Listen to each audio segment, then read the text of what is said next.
Hello बच्चों, आज हम पढ़ेंगे प्रकाश का परावर्तन तथा अपवर्तन। ये आपका लेसन नंबर 10 है। सबसे पहले हम इसमें प्रकाश की प्रकृति के बारे में पढ़ेंगे। क्या होती है प्रकाश की प्रकृति?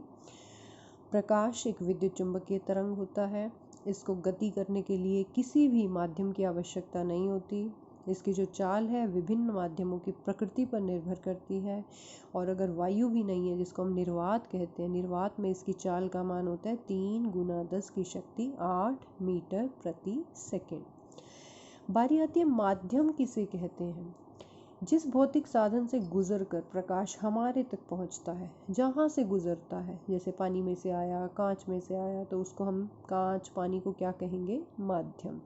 ये माध्यम 2 प्रकार के होते हैं। आपकी कॉपी में 3 लिखा गया, शायद उस 3 को काट के 2 कर देना। कौन कौन से प्रकार हैं? पारदर्शी माध्यम, जिस माध्यम से प्रकाश की किरणें सरलता से गुजर जाएं, जैसे पानी में से, कांच, तो ये सारे कौन से माध्यम कहलाएंगे? पारदर्शी माध्यम। फिर बारी आई अपारदर्शी माध्यम। कौन से होते हैं अपारदर्शी माध्यम? जिससे प्रकाश की किरणें गुजर ही न सके, जैसे आपकी कोई दीवार है, लोहे की चादर है, लकड़ी का कोई बक्सा है, या लकड़ी का कोई भी दरवाजा है इत्यादि। ये सब क्या है? अपारदर्शी माध्यम। प्रकाश की किरण सीधी रेखा में गमन करने वाले प्रकाश के रास्ते को हम क्या कहते हैं? प्रकाश की किरण। अगर आपको पता चल जाए ना कि प्रकाश आगे की तरफ जा रहा है, तो उसको दिखाने के लिए हम एक लाइन का सहारा लेंगे, तीर का निशान लगा देंगे, तो उसको हम क्या कहेंगे? प्रकाश की किरण। अब बात करते हैं कि प्रकाश का परावर्तन क्या होता है। प्रकाश का किसी चमकीली सतह से टकराकर वापस लौट जाना क्या कहलाता है? परावर्तन। तो परावर्तन के बाद क्या करती है प्रकाश की किरण? पुनः उसी माध्यम में वापस लौट आती है। जैसे आपने हवा से दर्पण की तरफ कोई प्रकाश फेंका, दर्पण से टकरा के प्रकाश वापस हवा में आ गया, तो उसी माध्यम में वापस लौट आया। तो कौन करवा सकता है प्रकाश का परावर्तन? कोई भी समतल दर्पण है, गोलीय दर्पण है, तो ये प्रकाश का क्या करवाते हैं? परावर्तन।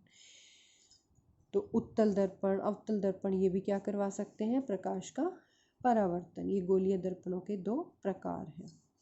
प्रकाश के परावर्तन के नियम पढ़ते हैं। अब हमने सबसे पहले यहाँ पे एक समतल दर्पण ले लिया, नीचे की तरफ पॉलिश दिखा दी, तो इसका मतलब चमकीली सतह ऊपर की तरफ है।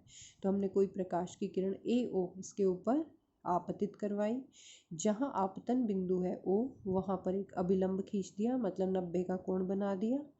तो 90 के कोण को जो बनाई लाइन, उसको हम अभिलंब कहते हैं। NO यहाँ पर क्या है? अभिलंब है। तो अभिलंब और आपतित किरण के बीच का कोण है I को हम कहते हैं आपतन कोण।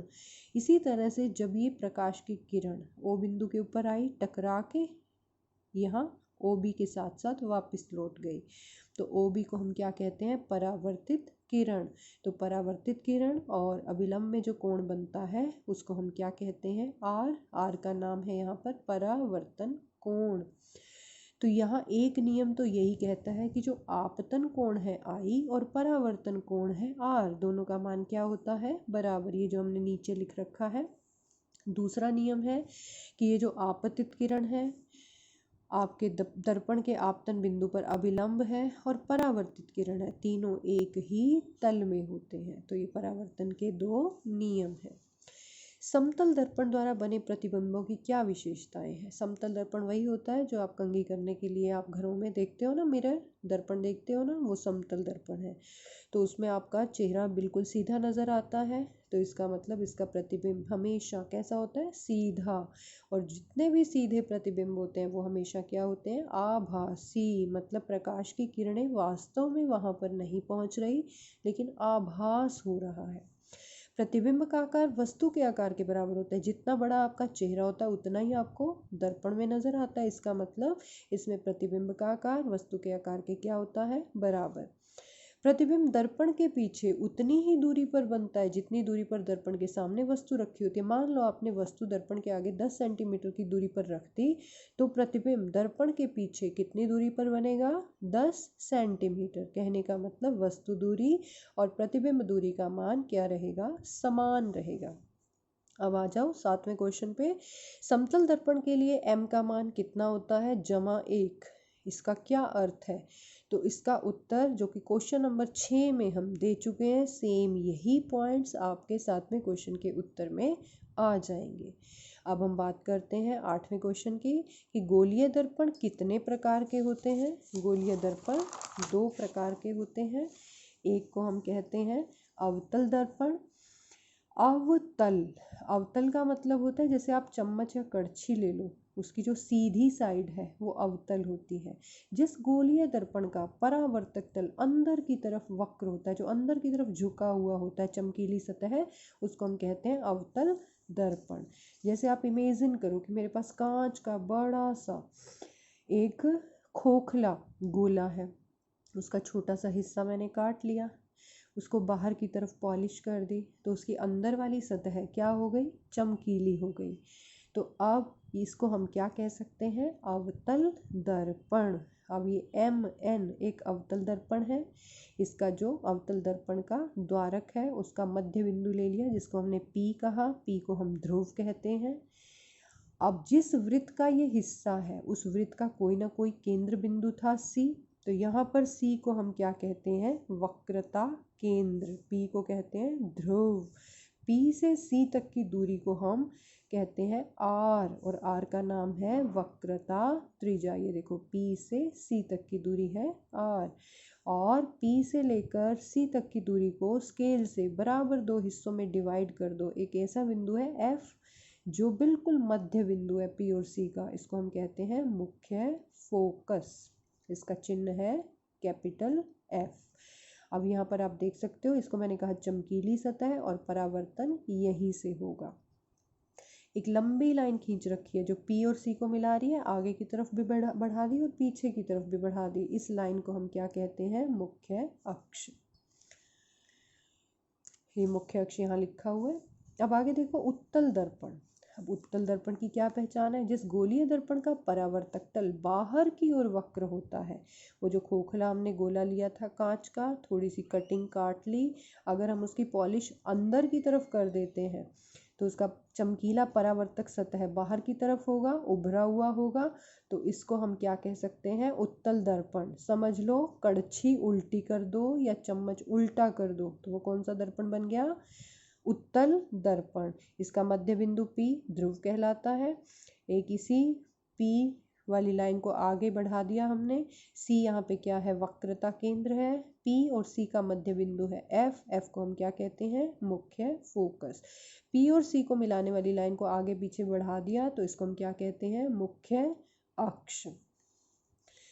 तो मुख्य अक्ष क्या है, गोलीय दर्पण के ध्रुव तथा वक्रता त्रिज्या से गुजरने वाली सीधी रेखा। ये जो सीधी लाइन है इसी को हमने क्या कह दिया, मुख्य अक्ष। अब देखो बच्चों, आपका 9th क्वेश्चन क्या कहता है कि अवतल दर्पण के मुख्य फोकस की परिभाषा दो। हमें मुख्य फोकस बताना है कि वास्तव में होता क्या है।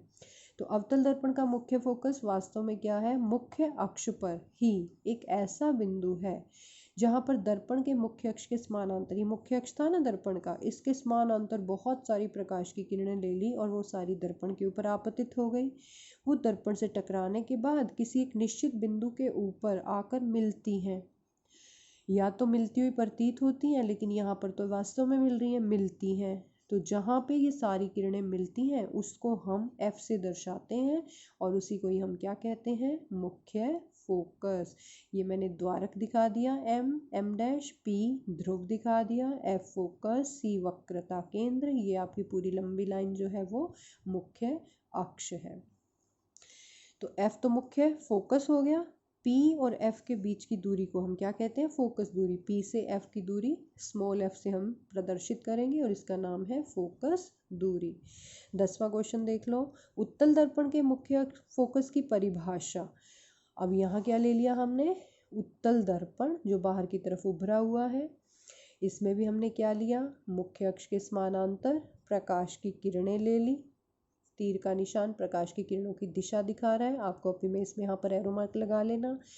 अब ये जब प्रकाश की किरणें दर्पण से टकराई हैं तो परावर्तन के बाद ये कहाँ से आती हुई प्रतीत हो रही हैं, F बिंदु से प्रतीत हो रही हैं, लेकिन वास्तव में तो ये यहीं से मुड़ गई, बाहर से ही मुड़ गई, लेकिन ये बिखरी हुई प्रतीत हो रही है ना। तो हमें ऐसे लग रहा है कि प्रकाश कहाँ से आ रहा है, बिंदु एफ से। तो यहाँ पर एफ क्या है, फोकस पॉइंट या फोकस बिंदु, पी से लेके एफ तक की दूरी फोकस दूरी।